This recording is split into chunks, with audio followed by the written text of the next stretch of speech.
If you've made it this far, I want to say congratulations to you. We have actually gotten to the most interesting part of this World Cup. The reason why they call it World Cup, we have actually gotten to that part, the knockout rounds. Yeah, just one bad 90 minutes and you're your way home. You don't get second chances here. This is not like league football where you can just lose one match and say, oh, we'll bounce back the next match. No, yeah, you don't bounce back. Once you lose it, you lose it. You're on your way home. That is one reason why I actually love tournament football because it keeps your head in the game. The mentality level is quite different. And today, we are going to be talking about Brazil versus Japan. This will be one of the most interesting games at this knockout round. You might actually look at, oh, it's Brazil, 5 times world champion. They've appeared at every edition of the World Cup. Whatever you think Real Madrid is to Champions League is what Brazil is to World Cup. So they are the overwhelming favorites on paper. But if you have been following national team football or this World Cup football, you actually realize that Japan is one of the most tactically disciplined team currently. They are one team that even most big teams we don't want to face right now, especially this early. They played 2-2 against the Netherlands. They defeated Tunisia 4-0, played 1-1 against Sweden.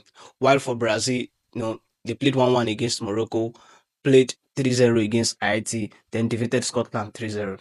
And they have one of the most informed players at this tournament in person of Vinicius Jr. But beyond that, this game is really going to be interesting because it is a game that will likely be decided by individual brilliance versus compact defense.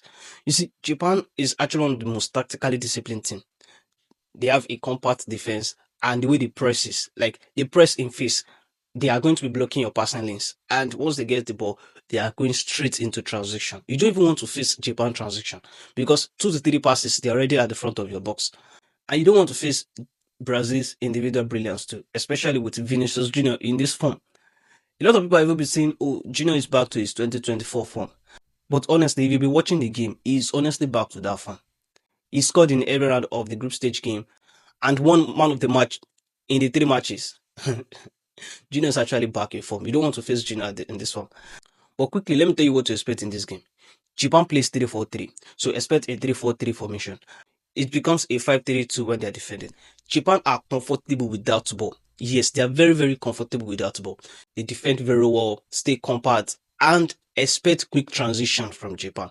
Once they win possession, expect fast transition. Their verticality is actually very fantastic. They just go straight to your post like that. So expect a compact defensive shape from Japan. Then for Brazil, they are going to be trying to create an overload of 1 versus 1, especially for Vinicius Jr., where that is where it thrives. But one of the places that this game will be decided is actually the midfield battle. If Brazil can actually control the rhythm of the game, they have high chances of winning. But this game it's a battle between Bruno Guimaraes and Casemiro versus Tanaka and Kamada. I know a lot of people are familiar with Tanaka and his energy. Yes, that is exactly what Japan plays. Energy. That is how they play. All for one, one for all. That is Japan football. Everybody defend, everybody attack. And it is the speed at which they attack and how compact their defensive shape is. And here, you see, Brazil's defense is actually going to be key to if they win here or they don't win. Because Brazil fullback attack aggressively. So there's going to be a space behind for Japan to actually exploit. That is one key tactical matchup in this game. The space behind after the fullback attack. Because Japan transition is very, very fast. So the rest defense is going to be key here. You see, Gabriel, Marquinhos, and Casemiro will be very, very key here. Another key tactical matchup to look forward to, it is Tomiyasu and Ruan versus Vinicius Jr. How Tomiyasu and Ruan will be able to handle Vinicius Jr. is actually key to if they win or they don't win.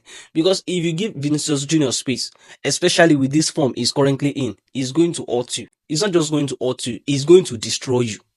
So look forward to Vinicius Jr. versus Ruan and Tomiyasu. Me personally, I'm actually favoring Japan to actually qualify. The reason why is simple.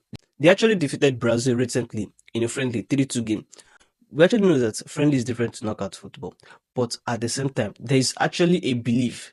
The first factor to winning a knockout football is actually belief. Once you believe, everything has falls into place. You just come to the field and play your best football and pray that the god of football favors you.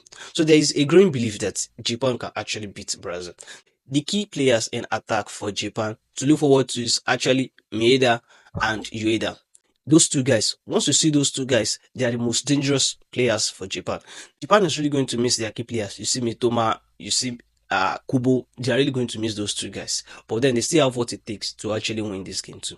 So I'm actually expecting a full-time draw in this game. Yes, I don't even know who will win. Probably it's going to end up in penalties, but I'm actually expecting a full-time draw in this game. It is a game of fine margins, little margins. Brazil actually have what it takes to actually qualify.